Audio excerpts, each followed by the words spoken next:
காலை வணக்கம். மகது ஸ்ரீயின் தினம் ஒரு யோகா. இன்று நாம் பார்க்க இருப்பது தோளுங்களாசனம் நிலை 1. தோளுங்களாசனம் செய்வதற்கு முன்னால் சில எளிய பயிற்சிகளை செய்து முடித்து ஆசன நிலைக்கு செல்வோம்.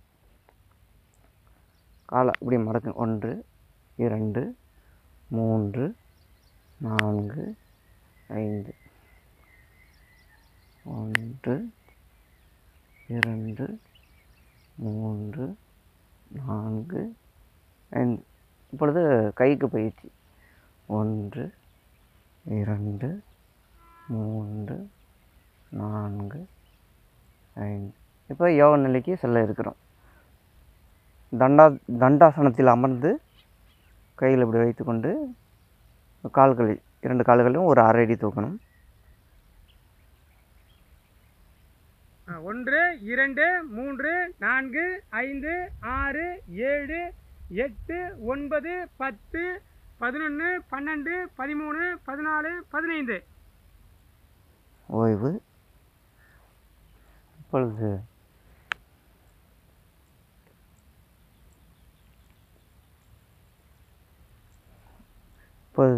சுகாசனத்தில் அமர்ந்து ஒரு 5 முறை மூச்சை இழுத்து விடுங்க. மூச்சு சுவாசம் எப்படி இருக்குன்னு தெரியுங்களா? மூச்சு உள்ளே இருக்கும்போது வயிறு நல்லா வெளியில் வரணும். மூச்சு வெளியில் போகும்போது வயிறு நல்லா சுருங்கி அப்படியே அடி வயிறு வரைக்கும் போகணும். இப்படி தான் இயல்பான சுவாசமாக வச்சுக்கணும். அட்லீஸ்ட் யோகா பண்ணும்போது மூச்சு தியானம் பண்ணும்போது இதை கவனமாக கவனிச்சிங்கன்னா இயல்பாகவே ஆரம்பிச்சிடும். அப்புறம் ஆயுள் காலம் அதிகரிக்கும், நினைவாட்டம் நல்லா அதிகரிக்கும். இந்தமாரி வச்சுக்கும்போது கவனிச்சிங்க. இப்போ தோளுங்களாசனம் நிலை 1 ஒரு முறை செய்து முடித்து விட்டோம். மீண்டும் ஒரு முறை செய்த பிறகு இதன் பலன்களை பார்ப்போம். இப்பொழுது ஆசிரியர் அவர்கள் வர்ணனையில் கொய்யாப்பழத்தின் நன்மைகளை பற்றி நம்மளிடம் இப்பொழுது பகிர்ந்து கொள்வார்கள். கொய்யாப்பழம் என்ன செய்யும் அப்படிங்கிறத பார்க்க போகிறோம். கொய்யாப்பழம் கொய்யாத பழம், கொய்யாமல் எதுவுமே கொய்யாப்பழத்துலேருந்து கொய்யாமல் இருக்காது. எல்லா கிளி கனி அணில் எல்லாமே சாப்பிடக்கூடியது அந்த கொய்யாத பழம்னா கொய்யானா கடிச்சிடும், எல்லாத்தையும் கடிச்சு வச்சுருங்க. இதெல்லாம் அந்த கொய்யாப்பழம் மிகவும் சிறந்த பழத்தில் கொய்யாப்பழம் மிகவும் சிறந்த பழம். கொய்யாப்பழம் இன்றைக்கி உலகில் நிறைய சாப்பிட ஆரம்பிச்சிட்டாங்க. என்ன காரணம்? கொய்யாப்பழம்னா சாதாரண பழம்னு நினைப்பாங்க. கொய்யாப்பழத்தை அவ்வளோ மகிமைகள் இருக்குது. உடலில் உள்ள அதிகமான கொழுப்பை கரைச்சிரும். எப்போதும் உடலில் உள்ள அதிகமான கொழுப்பை கரைச்சிரும். மூளை இருக்குங்க இல்லையா, நம்ம மூளையும் இருதயம் மிக முக்கியம். ரெண்டும் தான் மிக முக்கியம். செயல்பாடை அதிகப்படுத்தக்கூடிய விஷயம் மூளையும் இருதயமும். மூளையும் இருதயத்தை பற்றி நம்ம தெரிஞ்சுக்கணுன்னா, அதிகப்படுத்தி சரியாக வலுப்படுத்தணும்னா இந்த கொய்யாப்பழத்தை சாப்பிடணும். இந்த கொய்யாப்பழத்தை மூளையும் இருதயமும் நல்லா இயங்கணும்னு ஆசைப்பட்டீங்கன்னா கொய்யாப்பழத்தை சாப்பிடுங்க. கொய்யாப்பழத்தில் வெள்ளை கொய்யா இருக்குது, சிவப்பு கொய்யா இருக்குது. சிவப்பு கொய்யா கிடைச்சா நிறைய சாப்பிடுங்க. வெள்ளை கொய்யாவும் மிகவும் நல்லது தான். 2 கொய்யாவும் நல்லது தான். அதில் சிறப்புக்கு இன்னும் கொஞ்சம் மகிமை அதிகம், நிறைய சாப்பிடுங்க. அப்புறம் சீனி கொய்யான்னு இருக்குது. கொய்யா வகையிலே நிறைய இருக்குது. சீனி கொய்யான்னு இருக்குது. கொய்யாப்பழத்தை பார்த்திங்கன்னா அப்புறம் எருமை கொய்யான்னு சொல்லுவாங்க, கடிக்கவே முடியாத மாரி இருக்கும். நிறைய கொய்யா இருக்குது. எருமை கொய்யா பழுத்த பிறகு சாப்பிட்டிங்கன்னா நல்ல உடம்புக்கு மிகவும் சிறந்த கொய்யா. நிறைய சாப்பிடுங்க. கொய்யாப்பழத்தை நிறைய சாப்பிடுங்க. எக்கச்சக்கமாக கிடைக்க சாப்பிடுங்க. கொய்யாப்பழத்தில் உள்ள மிகப்பெரிய விஷயங்களை அதில் செய்யுது. மலச்சிக்கலை சரி செஞ்சிடும். இதை இலை இருக்குது இல்லையா, இதை இலையை கஷாயம் வச்சு குடித்தோம்னா தொண்டை கரகரப்பு ஜுரம் வரும்போது இதெல்லாம் கொஞ்சம் கொய்யாப்பழம் இது பண்ணிங்கன்னா சரியாயிடும்.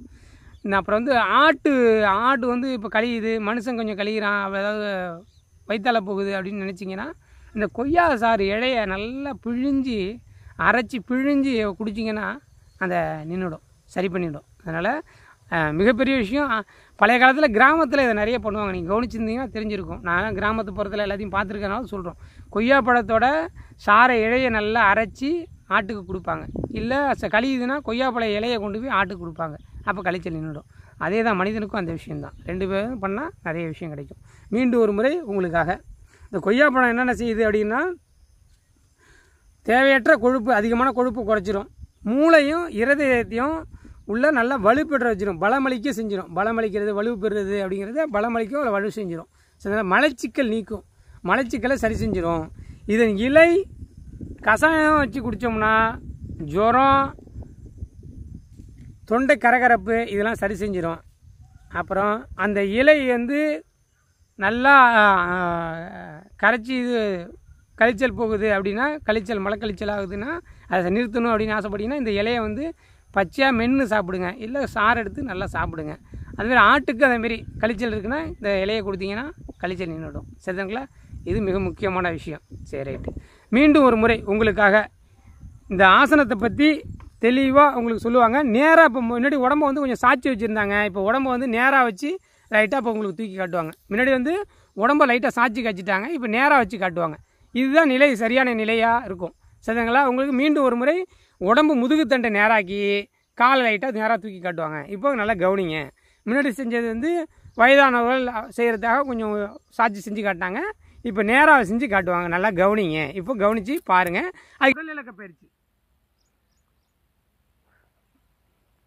தோளுங்களாசனம் நிலை 1 மீண்டும் ஒரு முறை பார்ப்போம். அதுக்கு முன்னாடி சின்ன எளிய பயிற்சி, வாம பயிற்சிகளை செய்து முடித்த பிறகு யோக நிலைக்கு செல்வோம். கால்களை இப்படி மடக்க வேண்டும். 1 2 3 4 5. இப்போ இடது கால் 1 2 3 4 5. இப்போ கைக்கு பயிற்சி 1 2 3 4 5. இப்போ யோக நிலைக்கு செல்ல இருக்கிறோம். ஆராய்டு மேலே தூக்க வேண்டும். 1 2 3 4 5 6 7 8 9 10 11 12 13 14 15. ஓய்வு. இப்போ சுகாசனத்தில் அமர்ந்து ஒரு 5 மூச்சு பொறுமையாக இழுத்து விடணும்.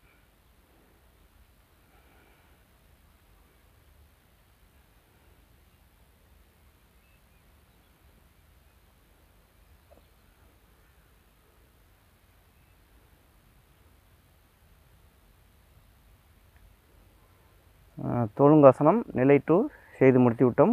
இதனோட பலன்களை பார்ப்போம். இந்த ஆசனம் வந்து கொஞ்சம் எளிமையான ஆசனம் தான், ஆனால் பலன்கள் வந்து அதிகமாக கிடைக்கும் இந்த ஆசனத்தில். இந்த ஆசனம் செய்வதால் ஏற்படும் நன்மைகளை பார்ப்போம். கை கால் பலம் பெறுகின்றன, முதுகு தண்டு பலம் பெறுகின்றன, நரம்பு மண்டலம் பலம் பெறுகின்றன, இடுப்பு பகுதி வலுப்பெறுகின்றன, கூன்முதுகு சரி செய்யப்படுகின்றன. நம்ம காலை தூக்கி செய்கிறோமா, அதில் வந்து வயிறுலாம் ஒரு மதியாக கடுக்கிட்டுன்னு நடுங்கும். அந்த வயிற்றில் உள்ள பிரச்சனை, தொப்பை அதெல்லாம் குறைஞ்சிடும் அந்த ஆசனம் செஞ்சால். அப்புறம் வந்து தொடைப்பகுதியும் இழுக்கும். தொடைப்பகுதியும் வந்து கொஞ்சம் உடம்பு கொஞ்சம் குறையும், தொடைப்பகுதி கொஞ்சம் குறையும். தோளுங்காசனம் நிலை 2 செய்தால் ஏற்படும் நன்மைகளை மீண்டும் ஒரு முறை உங்களிடம் பகிர்ந்து கொள்கிறேன். கை கால் பலம் பெறுகின்றன, முதுகுத்தண்டு பலம் பெறுகின்றன, நரம்பு மண்டலங்கள் பலம் பெறுகின்றன, இடுப்பு பகுதி வலுப்பெறுகின்றன, கூன்முதுகு சரி செய்யப்படுகின்றன, வயிற்றில் உள்ள அனைத்து பிரச்சனைகளும் தீர்க்கப்படுகின்றன, தொப்பை குறைகின்றன, தொடைப்பகுதி தசை குறைகின்றன.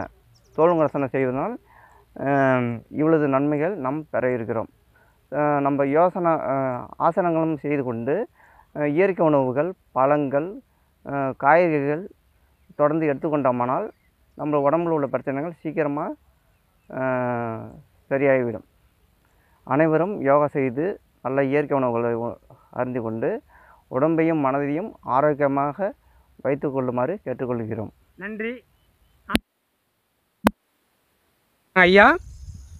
ஆசனங்கள் வந்து மிகவும் சிறப்பு.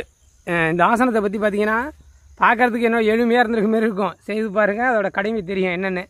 அந்த கை காலெலாம் அந்த நரம்பு ஆட்டி வயிறு ஆட்டும் பாருங்கள். அப்படி ஒரு பெரிய ஆசனம் இந்த ஆசனத்தை பற்றி. அப்படி ஆட்டும் நின்று அதே உடம்பு வந்து இன்னும் கூட நேராக 90 டிகிரியில் நிறுத்த முடியும். உடல் கொஞ்சம் வலிமைப்பட்டு 90 டிகிரியில் எல் மாரி ஒரு எல்லை பார்த்துறீங்களா, ஏபிசிடியில் உள்ள எல் இருக்குங்களா, அந்தமாரி வரலாம் அந்த ஆசனத்தில். ஆனால் தூக்குறது கடினமாக இருக்கும். எல் மாரி இருந்து உடம்பை அப்படியே தூக்கணும், காலத்தை மட்டும் தூக்கணும். ரொம்ப கடினமான ஆசனம். ஆனால் உங்களுக்கு சீரும் சிறப்புமாக அதை செஞ்சு காட்டுறாங்க. வயதானவர்கள் ஃபஸ்ட்டு செய்யும்போது எப்படி செய்யணுங்கிறத செஞ்சு காட்டிருக்காங்க.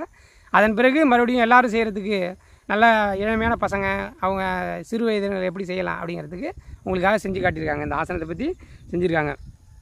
சரி, இப்போ நம்ம ஆசனங்களில் எப்படிப்பட்ட ஆசனங்களை கேள்விகள் அறிவு கூர்மையாக உள்ள கேள்விகள், ஆசனங்கள் எப்படிப்பட்ட ஆசனங்களை செஞ்சால் கண் நல்லா தெளிவடையும் அப்படிங்கிறத ஈஸியாக சொல்லுங்கள்.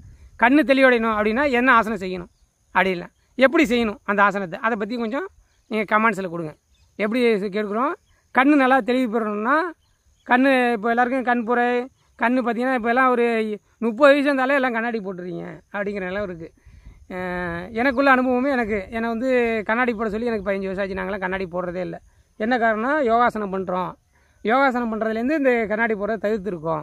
நான் வந்து தினமும் வந்து கம்ப்யூட்ரு கணினிங்கிற இதில் டெய்லி வேலை செய்கிறோம். காலம்பர ஆரம்பித்தா ஒரு 8 மணிக்கு ஆரம்பிக்கிறோன்னா நைட்டு 7 மணி 8 மணி வரைக்கும் கணினியில் தான் வேலை செய்கிறோம். ஆனால் கண்ணை வந்து சரியாக வச்சுருக்கோம். இதெல்லாம் யோகாவில் தான்.